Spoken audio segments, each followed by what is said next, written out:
කතාව පටන් ගන්නේ මෙන්න මෙහෙමයි.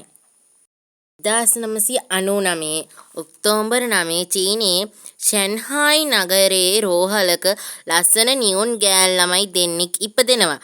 පළවෙනි නියුන් ගෑල් ළමයා තමයි කතාවේ ප්‍රධාන චරිතය වන වෙයිරොන් සහ දෙවෙනි නියුන් දරුවා තමයි වෙයිලාන් කියන්නේ.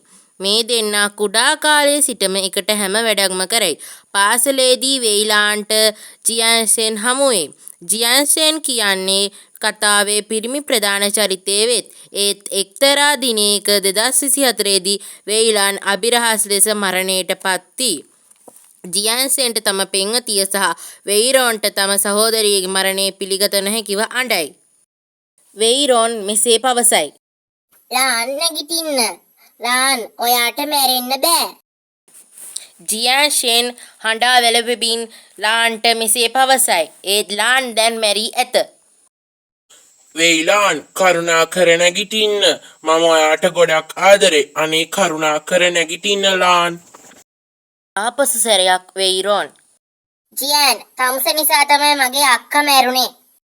එක දවසින් තමන්ගේ ජීවිතේම නැති වූ වෙයිලාන්ගේ අවසන් කටයුතු පැවතුණි.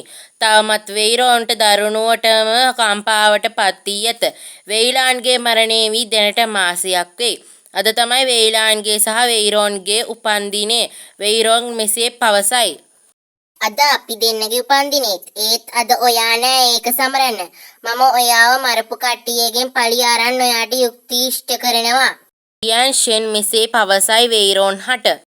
මමත් ඔයාට යුක්ති ඉටු කරනවා වෙයිලාන්. පොලිසියට බැරි නම් මමත් පලිගන්න එකතු වෙනවා වෙයිරොන් එක්ක. ඔවුන් දෙදෙනා කුමක් කරයිද? වෙයිලාන් හට යුක්ති ඉෂ්ට කරයිද? වෙයිලාන්ව මරපු කට්ටියගේ පලිගයිද? එහෙනම් දෙක කොටස ඕන්න ලයික් කරන්න, කමෙන්ට් කරන්න, ෂෙයා කරන්න, සබ්ස්ක්‍රයිබ් කරන්න.